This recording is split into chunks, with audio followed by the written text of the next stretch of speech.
compassion, empathy. Compassion is the key, man, right now in this Yeah. situation where everybody is going through something so different, so out. It is like an out of the body experience. It's like you're in a movie. I feel Yeah. like being compassionate with each other, being empathetic, helping the ones who really need it, Yeah. understanding your privilege that okay, I Mm. can afford this, a certain person cannot afford it, let me give it to them. It takes you a long way, and these traits, there is no doubt of Yeah. not having these. You have to, like, compassion, Definitely. empathy.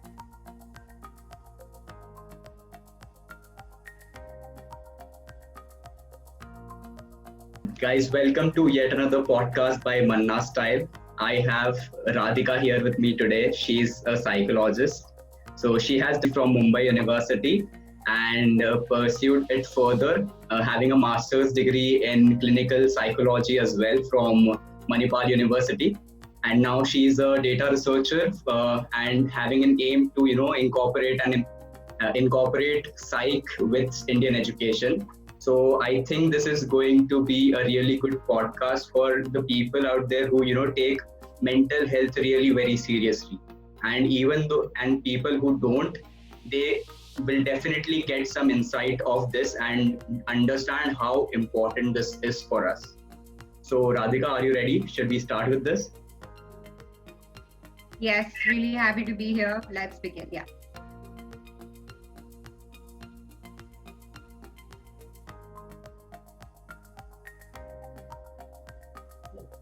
So my very first question to you is, why did you take up psychology as a subject to pursue professionally? Okay, so it's very personal. It's something I randomly stumbled upon.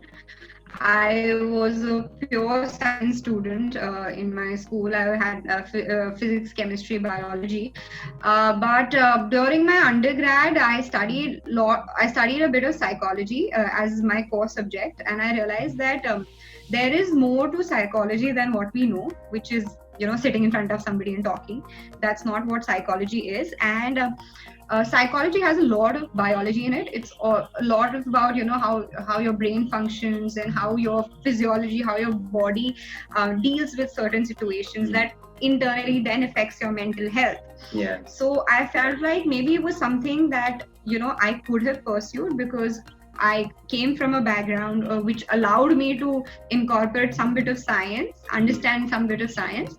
Yeah. And I felt like it was definitely something that I really liked. Human behavior was something I really liked. I little bit of psych that I did study, I was doing well in that, so I thought, why not give it a shot. And so I did clinical psychology, which is the closest that is to incorporate science and psychology together, which is all about understanding human behavior. And we did study like a lot of how brain affects your health, or how your physiology affects your mental health. So I feel like it was very nice. But I feel like over the years, my aim to study this subject became more and more clear, which is to be able to help children with their overall development. That's a plan that I have in my life, that my aim is to be able to incorporate holistic development for children, whether it is on the basis of just education, or medical facilities, or psychology for that matter. So I feel like it's very important to understand how development works for children in general, and psychology just helps me do that a lot more. So yeah, for sure. Definitely, it's very important according to me as well. So we live in a society, where mental health is overlooked, basically. So what do you think? Like, what are your opinions on that? Why is this the scenario of our Indian society? Why is it overlooked? Why is it so? So I feel like everybody knows that mental health is completely overlooked. It's not a question. It's a fact that in India, mental health is overlooked, and till a long time, all over the world, mental health was overlooked. It began a lot in Europe, around the World War time, and slowly it started coming in. In fact, the first psychological institute in India came in like 1960s and in Calcutta. And of course, till about now, I feel like with Indian culture, how we live, talking about your own emotions and talking about yourself is number one, not something that is appreciated a lot. Yeah. Secondly, talking about your weakness is definitely not appreciated. That, I felt bad because something happened to me, or I felt bad because so and so said something to me. Like, these things are really not something we Indians like talking about, to be very honest. And more and more, if you see it, the gap becomes even wider when it becomes to boys. So if a boy tells you that, okay, I'm feeling sad, that is just not acceptable in this country. Like, they'll be like, okay, come on, be a boy, be a man up. These statements, so these little statements, we don't realize, but they play a very huge role in completely ignoring a very important aspect of our overall being, which is our thoughts and emotions. And of course, like, psychology is a kind of social science, right? So, like, if you tend to have a flu, or if you, like, let's just talk about the today's scenario. If you tend to have the virus, they will say, okay, you are COVID positive. So if somebody is sad for a really long time and meets the criteria of depression, and if you say, okay, this person has depression, then that is too big a stigma for our country to deal with. And these are the few reasons as to why, of course, it's not there. And of course, there's very, very less education about psychology. Like I just mentioned in your previous question, right? It was something I stumbled upon by chance. I started reading about it. I realized that, okay, because I'm from science, I can incorporate this. Somebody would have told me, I would have actually taken up psychology in 11th and 12th and not gone science wala turmoil, right? So there's very, very less education about it, and that is, whether we believe it or not, that is the actual truth at this point in time. But having said that, of course, I come from that field, and I know a lot of people who are focusing and working on that. Every now and then, people, juniors will keep calling and be like, okay, I'm applying here, what should I do? So it's good to see that people are taking up the subject, but of course, there's still a very long way to go. But progress is progress, chahe jitna slow, chahe jitna tez ho. Definitely, certainly. So talking about COVID-19, this pandemic has definitely taught us some key things as well. But talking about mental health, it has hindered with our mental illnesses a lot. Talk about teenagers age group, talk about the working age group. It has affected equally to every person, right? So why do you think it is? Why do you think that it is having such an impact on us? I think it's safe to say that at this point in time, we are a part of a very historical event. And it's not like, India is facing it, or only a few countries is facing it. It's a pandemic, which means it's happening worldwide. There is not a single person who must be sitting in like the farthest of the countries and not thinking about this virus. So this just impacted us very globally. And to be very honest, we are so chased up upon, like, involved in what our everyday life is about, that we actually didn't know if something this small could come and shatter all our plans, right? All our plans indefinitely. Like, I don't know when are we going to go back. I don't know whether what the future is, or what I want to do in life. Like these questions, which were an everyday process for everybody. Okay, ab main 12th ke baad kya karunga, college ke baad kya karunga, kab ye karunga. These questions right now have no meaning, because we don't know what we want to do in future. And unconsciously, it started to affect a lot of people.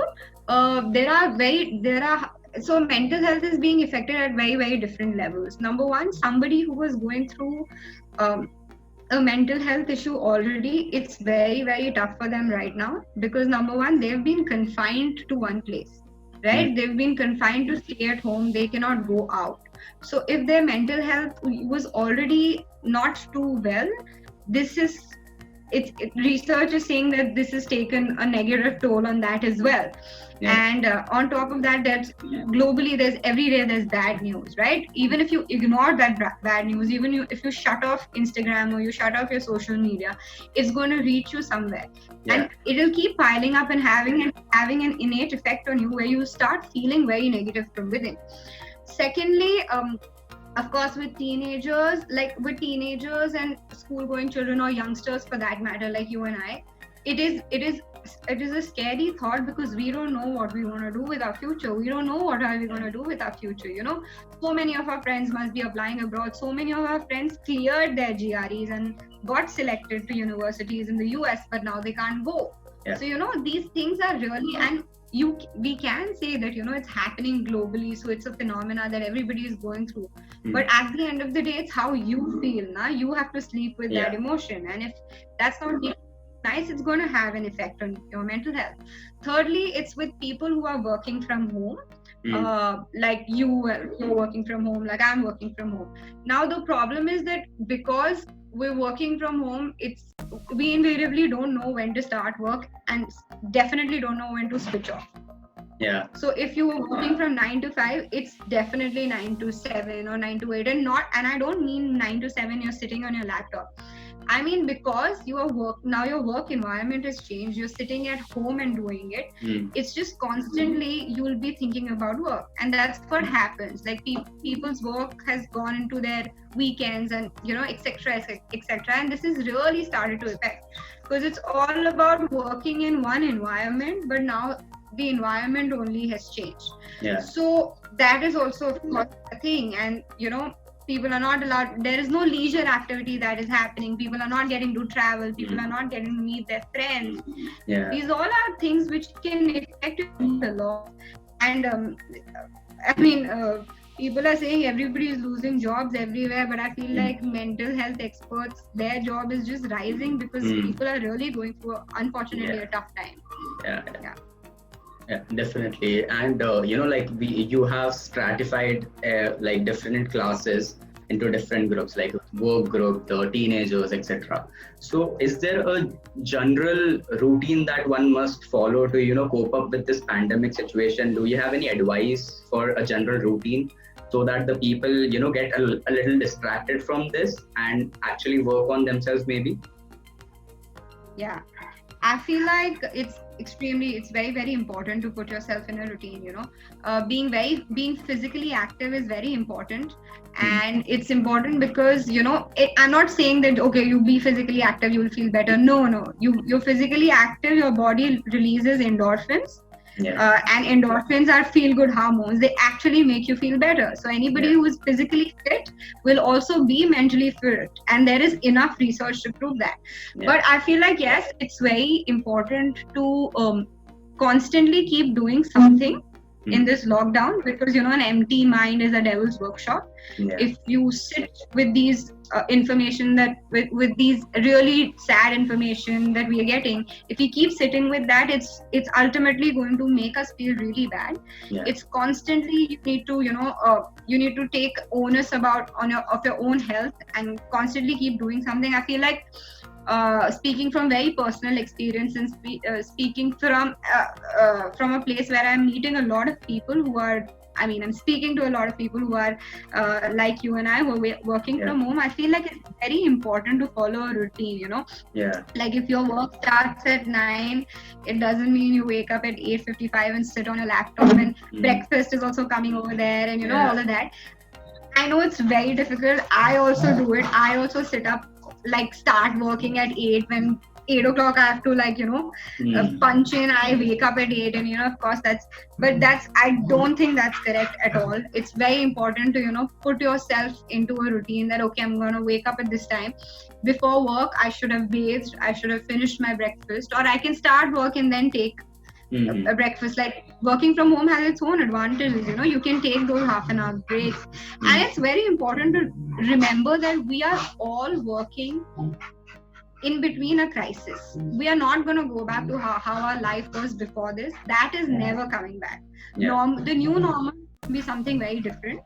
It's not going to be what it is right now, but it is also not going to be what it was. So it's important to give yourself that credit that we have come this far in a situation like this, and we need to give ourselves those breaks. We need to be like, okay, I'm not going to work on the weekend, or okay, I have to definitely take a break from 5 to 7 every day before I take up some more breaks. Yeah. And yeah, so I think it's very, very important to put yourself in some routine, do some physical activity, any activity. And one thing I feel like it's very, very important to point out, everybody over here uses a lot of social media, and we are constantly seeing that people are either baking or cooking or sketching or drawing or learning something, and maybe that might feel really bad because we are not able to do that, but I don't think you should be consciously making an effort to not let it affect you, because it's not everybody's cup of tea. Like, I am a horrible sketcher, like I cannot draw to save my life, but of course there are different things that can make my mood stable, right, throughout the day. So it's very important to not look at what other people are doing in this lockdown and get affected by that. Oh my god, he or she is being so productive, what have I done? It's okay. I feel like it's important to find out what makes you happy, especially in this situation when nobody is going to come and see you, and then effectively work on that. And it's very okay. Also, I feel like it's very important to understand that, okay, I can feel bad. Some days are going to be really rough.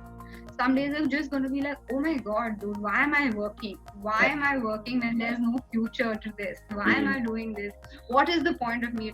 And those thoughts are very, very normal that happen. But the point is, the fine line is where you stop letting these thoughts affect you. Okay, I'm feeling bad. I'm constantly feeling bad that the world is in a lockdown and we're not able to do anything.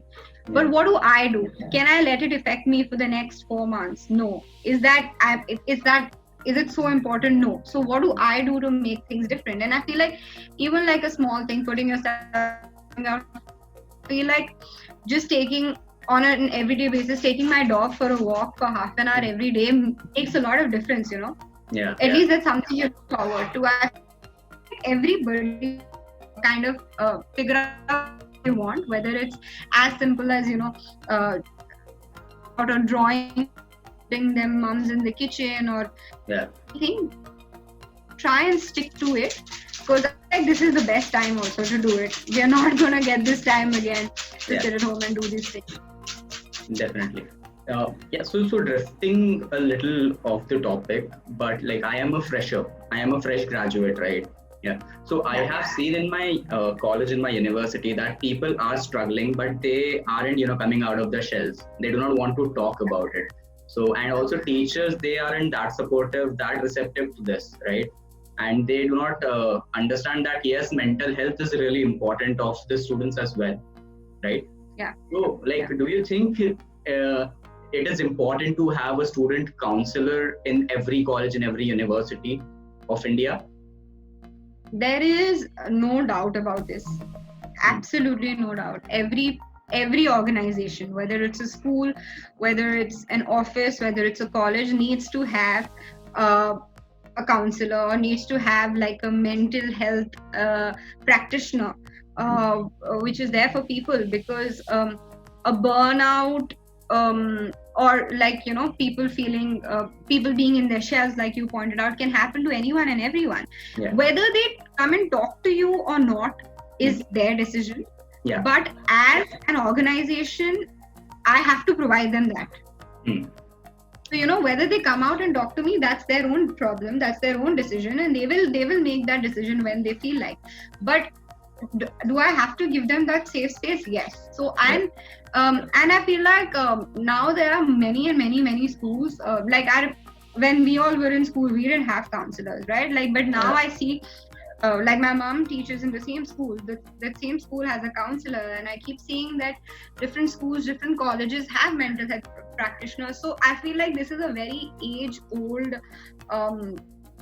tradition / bakwas, which needs to be definitely thrown in the bin, and there has to be a counselor, come what may, and people will come out.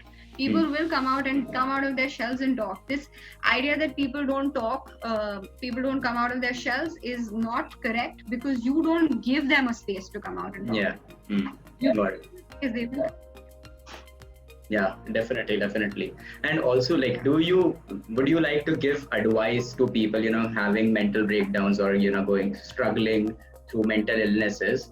So do you have any advice for them, so that they feel okay? Like, it is important to let them feel that you are acknowledged, you are validated, right? So do you have any advice for them?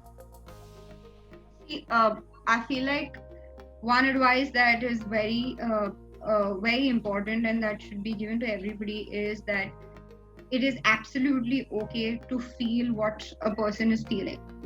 The emotions that they are feeling are completely normal, and at this point in time your emotions will be very, very heightened. You will get triggered very easily, because you're constantly dealing with like a global situation. Whether we are doctor, whether we go on the front line and face that situation, it doesn't matter. Everybody is going through that situation. So it is definitely, you will be feeling a lot of emotions, and those emotions are very, very normal. They will come, but you have to also ensure that you know how to deal with those emotions, because while it'll be we cannot go out, and be in a space where you can breathe, or you can calm yourself down, or go out, meet your friends, feel better. Those things are not going to be there. It's about being self-dependent at this point in time. And it's, number one, it's very normal to feel those emotions. Number two, if you're feeling something, talk to somebody. There are many organizations, many people who are out there to help people online. Everything's happening online, right? Like, people, if you come across somebody, you can tell them who to talk to, which mental health expert to talk to. I can help people reach out to people. So it's very important to find the help you feel you require. Especially homes can be difficult.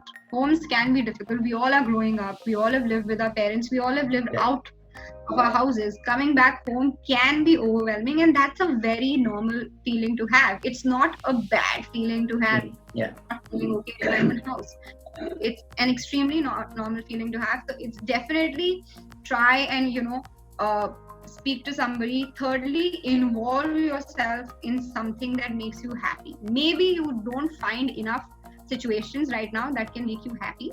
I understand that, you can't go out, you can't meet your friends, you can't go to a club, you can't go grab a beer, you cannot, go play a sport that you've been wanting to. Those all things are really, really, they can really affect you and make you feel sad. But it's important to still think of things that can make you happy at home, whether it's just listening to music, or whether it's reading a book, or chatting with your old friend. Right now everybody is free, so everybody will come on video call. So yeah, so that is the second. And try, if these information, if extra news gets extremely overwhelming, with a lot of, I feel like, make a conscious effort to cut yourself out of that. It's not important to know everything that's happening.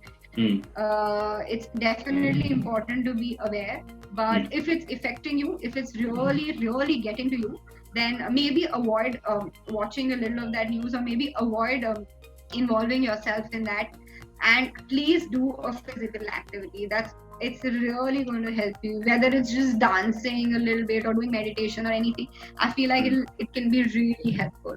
Unfortunately, now is the time where people can't meet other people, so you cannot really go and help out and be with somebody physically to take care of them.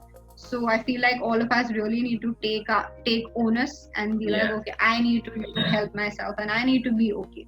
Definitely. Yeah. Agreed. I can't agree more with you on this, man. Like, physical activity, talking to people, like, no fear of judgment, have a safe space for someone, So I totally get it, and I want to talk about you now. So what are your hopes and dreams of, like, for this whole psychology thing? So what are your hopes and dreams for this? Well, I hope we get a vaccine first, because even I'm not somebody who wants to stay in all the time. hopes and dreams in terms of psychology, I feel like not only me, I feel like any psychologist if you speak to, or anybody who is even involved a little bit in mental health, Mm-hmm. uh, or somebody who's very aware of their emotions, will always say that uh, they don't want psychology to be something which is so different. It's amazing when you tell people that you've done clinical psychology. Everybody's like, oh wow, what a subject. But Mm-hmm. seriously, every time they say, oh wow, what a subject, it means that they don't know enough. It's because Yeah. it's not common, right? Mm. So I feel like it should be extremely important that these subjects become more and more common. More and more people take it up. It's very important. Like whether you practice or not, it teaches you a lot about your own self, about your own emotions and your own behavior. And I Yeah. feel like it's very, very important to know that. And it can do wonders if done properly. Mm. And it can be used in any sphere, man. It can be used at, like I'm doing in education. It can be used in hospitals to help people, to help children. It can be done in organizations for, you know to understand consumer behavior, to have Yeah. like a better organizational teamwork and all of that. It can be used anywhere. It is a multifaceted Yeah. subject and multidisciplinary subject. And I feel like the more and more, it's lovely to see that it's really coming through. More and more people are talking about it. Yeah. More and more people are opening up. And I feel like our generation has kind of really done that, broken that wall. Mm. And it's going to be amazing to see it happen, like hopefully 10 years, 10, 12 Yeah. years down the line, and Down the be line. something everyone will be talking about. Yeah. Yeah, amazing, amazing. So I think that this would be it, and I hope that every one of you have got insight on how this actually works. Why is it important? Why do we need to be considerate towards other people? The only key, according to me, Radhika, is compassion. You have to be compassionate. You have to Yes. be you have to have gratitude towards each other. It's something I really like. I have that ideology with me, so I hope that this reaches out to. Yeah. Compassion, empathy. Compassion is the key, man, right now in this Yeah. situation where everybody is going through something so different, so out. It is like an out of the body experience. It's like you're in a movie. I feel Yeah. like being compassionate with each other, being empathetic, helping the ones who really need it, understanding your privilege, that okay, I can afford this, a certain person cannot afford it, let me give it to them. It takes you a long way. And these traits, there is no doubt of not having these. You have to, like, compassion, Definitely. empathy. Yes. And also, all of you listening to this, I'm sure that whenever you approach Radhika, she would be happy to help. She is a safe space. You can have your safe space with her, and you can open up to her. You can come out your shells without the fears of judgment. I am going to mention her ID over here somewhere. Please open up. Please talk to people, guys. We are trying our best to break the conventions in our society. Please help us with this, and just help this society to be a better one to live in, basically. Absolutely. You said it absolutely well. Amazing.